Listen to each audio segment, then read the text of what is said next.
Materi terakhir dibacakan oleh Saudari Tasya. Silahkan dibaca materinya. Kesultanan Bulungan. Kesultanan Bulungan atau Bulongan adalah kesultanan yang pernah menguasai wilayah pesisir Kabupaten Bulungan, Kabupaten Tanah Tidung, Kabupaten Malinau, Kabupaten Nunukan, Kota Tarakan, Tawau, Kalabakan, sebagian Sampurna, Sabah sekarang. Kesultanan ini berdiri pada tahun 1731 dengan raja pertama bernama Wira Amir, gelar Amiril Mukminin pada tahun 1731 sampai dengan 1777.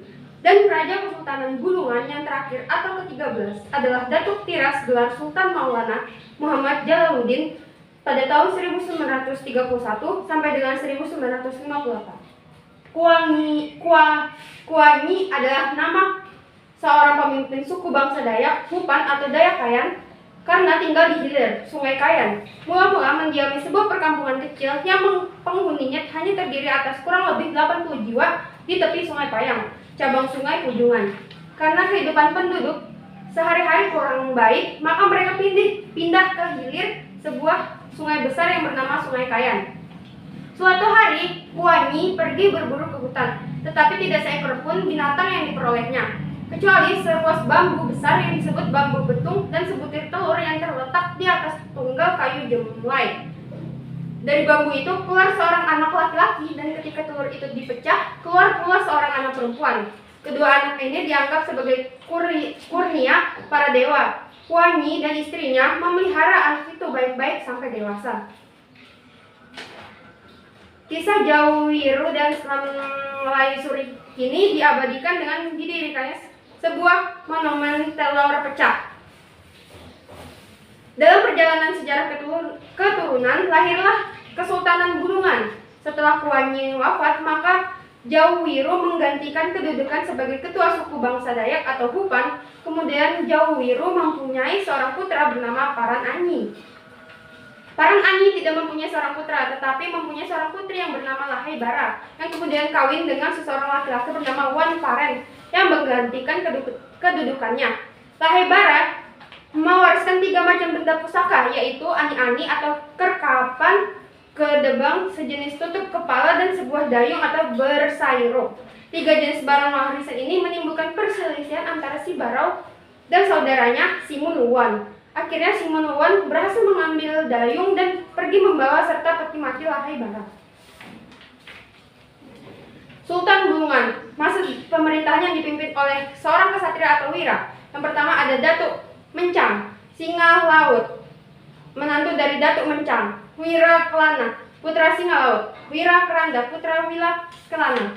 Wira Digendung atau putra Wila Keranda. Wira Amir atau putra Wira Digendung gelar Sultan Amiril Mukminin.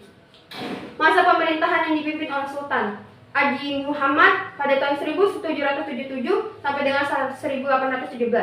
Muhammad Alimuddin pada tahun 1817 sampai dengan 1861. Muhammad Jalaluddin pada tahun 1861 sampai dengan 1866. Datu Mansur pada tahun 1925 sampai dengan 1930, pemangku jabatan Sultan. Maulana Ahmad Sulaimanuddin pada tahun 1930 sampai dengan 1931, menikah dengan Tengku Lailan Syafinah binti almarhum tuanku Sultan Abdul Aziz Abdul Jalil Rahmat Shah atau Sultan Langkat ke-8. Maulana dan yang terakhir adalah Maulana Muhammad Jalaluddin pada tahun 1931 sampai dengan 1958. Kerajaan Tanjung Pura. Kerajaan Tanjung Pura adalah kerajaan tertua di Kalimantan Barat yang diperkirakan berdiri sejak abad ke-8. Namun hingga saat ini belum ditemukan sumber-sumber sejarah yang menggambarkan awal berdirinya kerajaan ini. Bahkan siapa yang pertama kali mendirikan kerajaan Tanjung Pura pun masih menjadi misteri. Memiliki banyak nama. Dalam sejarah kerajaan Tanjung Pura dikenal memiliki banyak nama. Salah satu sebabnya karena kerajaan ini kerap mengalami perpindahan ibu kota. Dari kitab Negara Kertagama diketahui bahwa Tanjung Pura disebut sebagai Bapulapura yang merupakan daerah taklukan kerajaan Singasari. Kemudian pada masa kerajaan Majapahit, Tanjung Pura adalah ibu kota bagi daerah taklukannya di Kalimantan. Perpindahan ibu kota. Pada awalnya, ibu kota kerajaan Tanjung Pura terletak di Kabupaten Ketapang sekarang ini. Setelah itu mengalami perpindahan dari satu kota ke kota yang lainnya. Beberapa hal yang menyebabkan kerajaan Tanjung Pura mengalami perpindahan ibu kota adalah adanya serangan dari bajak laut dan kerajaan lain. Perkembangan kerajaan Tanjung Pura. Pada awalnya, kerajaan Tanjung Pura bercorak Hindu. Pengaruh Islam mulai masuk ketika ibu kotanya dipindahkan ke Sukadana. Sultan Muhammad Syaifuddin yang berkuasa antara 1622 sampai dengan 1665 menjadi raja pertama yang bergelar sultan. Upaya kerajaan Tanjung Pura untuk bertahan dengan memindahkan ibu kotanya ternyata berhasil. Kerajaan ini tetap ada bahkan ketika masa penjajahan kolonial Belanda ataupun Jepang. Peninggalan kerajaan Tanjung Pura. Salah satu peninggalannya berupa Keraton Muhammad Syaunan. Bangunan keraton pertama kali dibangun oleh Haji Muhammad Sabran yang bertahta dari tahun 1845. Setelah itu, keraton terus mengalami renovasi sehingga menjadi seperti yang terlihat sekarang ini. Penambahan Gusti Muhammad Saunan pada tahun 1908 sampai dengan 1944, Sultan ke-16 Tanjung Pura adalah raja yang merombak istana tersebut secara besar-besaran. Oleh karena itu, nama bangunannya lebih dikenal sebagai Keraton Muhammad Saunan. Kerajaan Kusan adalah suatu kerajaan yang pernah berdiri di wilayah Tanah Kusan atau kawasan arus Sungai Kusan. Sekarang wilayah ini termasuk ke dalam wilayah Kabupaten Tanah Bambu, Kalimantan Selatan. Sejarahnya, Pangeran Amir, salah satu putra Sultan Muhammad Aliuddin Aminullah bin Sultan Kuning atau Hamidullah, Sultan Banjar antara tahun 1759 sampai dengan 1761. Ketika Sultan Muhammad mangkat, ketiga anak-anaknya sedang belum dewasa. Sepeninggal Sultan Muhammad, kekuasaan kerajaan kembali dipegang oleh pamannya sekaligus mertuanya Sultan Tamjidullah I yang sebelumnya belum pernah menjabat Sultan sebelum pemerintahan Sultan Muhammad. Tetapi dijalankan anak Tamjidullah I yaitu Pangeran Nata. Ketiga anak Sultan Muhammad yaitu Pangeran Abdullah, Pangeran Rahmat, dan Pangeran Amir. Ratu Intan I adalah anak Ratu Mas binti Pangeran Dipati Tuha. Ratu Intan I menikah dengan Sultan Pasir, Sultan Dipati Anom Alam Shah Aji Dipati pada tahun 1768 sampai dengan 1799. Dengan dukungan dirinya, Pangeran Amir mendirikan kerajaan Kusan dan menjadi Raja Kusan pertama. Tetapi kemudian pemerintahan pusat yaitu penguasa kerajaan Kayu Tangi atau Kesultanan Banjar yang diduduki dinasti Tamjidullah I yaitu penambahan batu Pangeran Nata bin Tamjidullah I juga mengakui Lapangewa sebagai Raja Pagatan I. Ratu Intan I dengan pasukan Bugis Pasir menyerang pelabuhan Tabonio dan Kesultanan Banjar penghabisannya tertangkap VOC yang sudah mengikat perjanjian dengan penambahan batu. Pangeran Amir tertangkap pada 14 Mei 1787, kemudian diasingkan ke Sri Lanka. Raja-raja Kusan adalah putra Sultan Sulaiman dari Banjar. Ketika pemerintahan Raja keempat, Pangeran Jaya Sumitra, pusat kerajaan dipindahkan ke kawasan Sigam, Pulau Laut.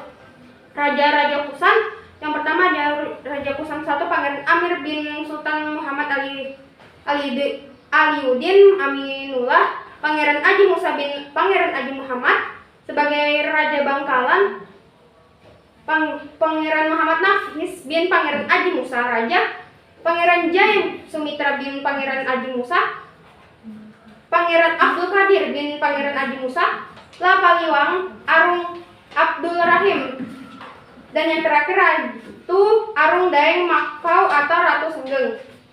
Kesultanan Pasir.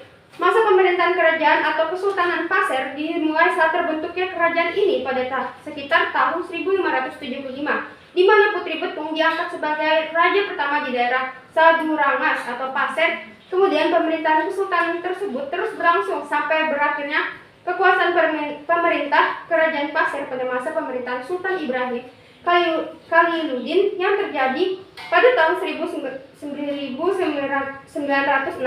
di mana pihak Belanda secara sepihak telah menghapus kerajaan tersebut.